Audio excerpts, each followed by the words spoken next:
This is the Aftermarket Radio Network. It's your Weekly Blitz with Chris, keeping you in the game.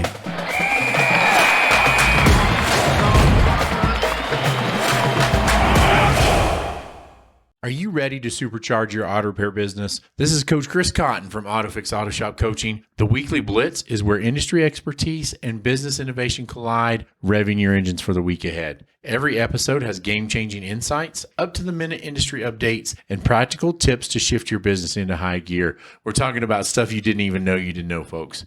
If you haven't done so yet, please check out one of the other great podcasts on the Aftermarket Radio Network.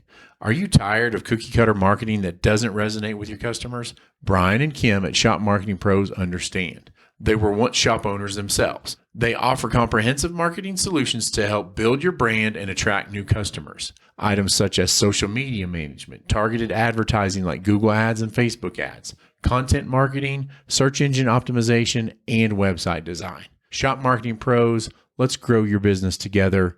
Find out how they can fuel your success at shopmarketingpros.com/Chris. Hey everybody, Coach Chris Cotton here. Today I want to chat about something that's often the unspoken culprit behind many struggles in our industry. And we're talking about pride. As business owners, especially in the aftermarket auto repair industry, we sometimes let our pride dictate our decisions. Trust me, I've seen it happen countless times and it never ends well. So let's dive into why pride can be a stumbling block and how we can keep it in check to lead our business to success. Pride is, and always will be a double-edged sword. On one hand, it's essential to take pride in our work and our businesses. It's what drives us to provide top-notch service and maintain high standards. However, when pride turns into stubbornness or arrogance, and that's what we're talking about here, it becomes detrimental. There's a situation in the industry right now where there's a shop owner who has multiple degrees. They should be able to run a successful business, and for some reason, they're not. They need help. He's too stubborn. He won't ask for help. I've looked at their numbers. I've looked at their financials. Their shop is completely fixable. They've spent the last 3 years floundering, had multiple locations, had to stop one. They've borrowed money from mom and dad, not able to pay it back.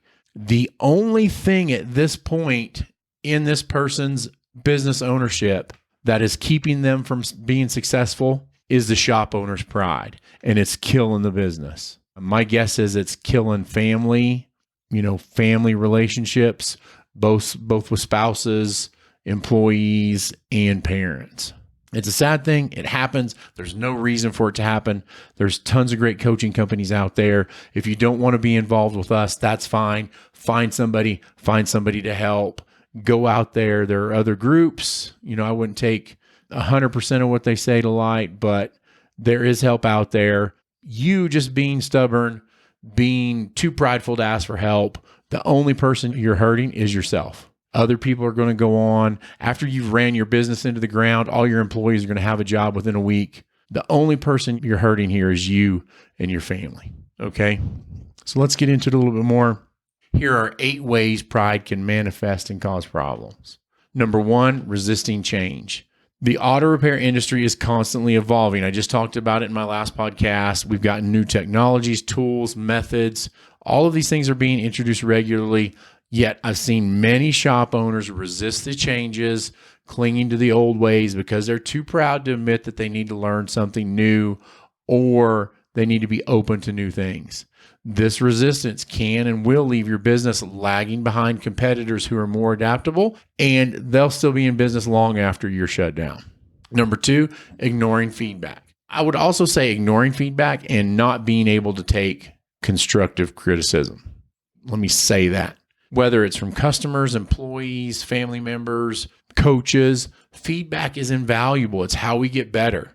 But pride can make us dismiss constructive criticism, especially if you get so angry, you're not open to listening to it. Ignoring feedback means missing out on opportunities to improve and grow. Remember, even the most successful business can always get better. Number 3, overconfidence. Confidence is great, but overconfidence can lead to poor decision making. It's easy to think that we know it all, especially if we've been in the game for a long time. However, this mindset can prevent us from seeking advice or considering different perspectives, which are crucial for making informed decisions. Number 4, micromanaging. Pride can lead us to believe that we are the only ones who can do things right. This can result in micromanaging our team, which stifles their growth and creativity. It also creates an unhealthy work environment and can lead to burnout for you and your employees as well. Number 5, this makes me so angry. People. Number 5 is refusing help. Help is out there. All you have to do is ask. Many shop owners hesitate to ask for help, believing it's a sign of weakness. I'm so freaking tired of prideful shop owners who feel like they're weak. Your weakness is your pride. So you do have a weakness, but for crying out loud, get over it. Okay? Like if I could reach through and grab you all and shake you by your throats, I would. Like, I'm so sick of this. Whether it's financial advice, technical training, or business management, refusing help can hinder the progress of you. And really, let's be honest, if you're so prideful that you don't want to get help, then that's fine. Like, you can sink or swim at this point. Like, if you're not willing to ask for help, hell, I don't even care. It's the ones that are around you that are suffering. That's the one that I care about. And that's the one that I get pissed off for. You know, I want you to be better. I want you to do better. But the fact that you refuse help when help is so readily available drives me bonkers. No one has all the answers, including you, and seeking help is a smart move. Number 6, not admitting mistakes. We all make mistakes. I make multiple mistakes every day, but pride can make it difficult to admit them. Owning up to our mistakes is crucial for learning and growing. It also builds trust and credibility with your team and customers. Number 7, we're back to industry trends again, disregarding industry trends. The auto repair industry, like any other, has trends that can impact your business. Pride can cause you to ignore these trends, thinking they don't apply to you. You know, staying updated and adapting to trends is essential for staying competitive. Number 8, underestimating your competition. Underestimating your competitors because of pride can be a fatal mistake. It's important to keep an eye on what others in the industry are doing and learn from their successes and their failures. So, admitting that pride is affecting your business decisions is the first step to overcoming it. Here are some strategies to help keep pride in check. Number 1, stay open to learning. Commit to continuous learning, whether it's attending industry workshops, industry training, taking online courses, or simply staying updated with the latest trends. Keep an open mind. The more you learn, the more you grow. Number 2, seek feedback. Make it a habit to ask for feedback regularly. Create an environment where your team feels comfortable sharing their thoughts. Listen to your customers' reviews and take them seriously. Even negative feedback is a gift. It's an opportunity to improve. Number 3 is a little self-serving, but the proof is in the pudding, people. Number 3 is hire a coach or consultant. Sometimes an outside perspective is exactly what you need. Hiring a coach or consultant, like yours truly, can provide you with unbiased insights and strategies to enhance your business. It's not a sign of weakness. It's a smart business move. Now then, having said that, a shop coach or consultant can cut down your learning cycle by months, years, multiple years. If I've made a mistake or seen 50 or 100 or 500 other shop owners make that mistake, do you think I'm going to let you make that mistake? That's what we're there for.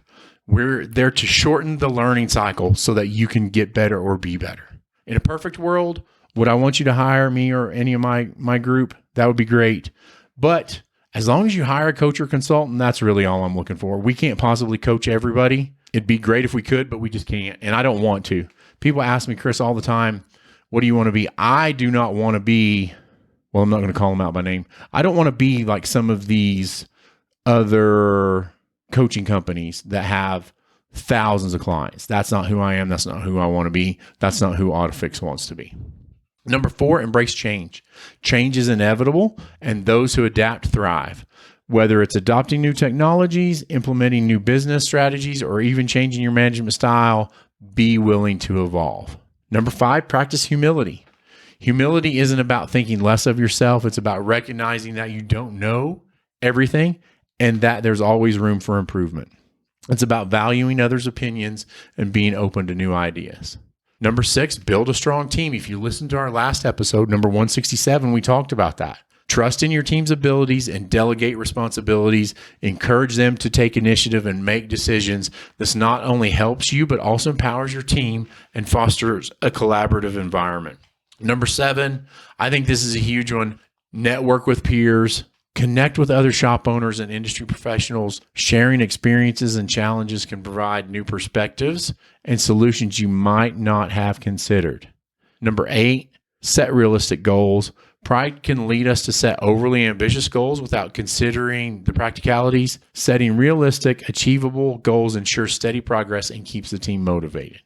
While pride can be a powerful motivator, it can also be a formidable barrier. As auto repair shop owners, we must balance taking pride in our work and staying humble enough to recognize when we need to change, learn, and grow. Don't let pride stand in the way of your success. I want you to embrace feedback, seek continuous improvement, and be open to new ideas. Your business and your peace of mind and your families will thank you for it. A big shout out to our listeners. Your dedication to growth fuels our passion. And let's not forget our fantastic sponsor, Shop Marketing Pros, who ensures this show is accessible free to you. Where quality meets visibility, Shop Marketing Pros ensures your European or diesel repair shop stands out in a crowded market. Thanks for tuning in to the Weekly Blitz. Remember, it's time to rise, grind, and keep your mindset positive. Until next time, this is Chris Cotton signing off. You've been listening to the Weekly Blitz with Coach Chris Cotton on the AftermarketRadioNetwork.com. Follow Chris on your favorite podcast listening app. Let him know what you'd like him to cover. His email is in the show notes. Chris is all for advancing the aftermarket.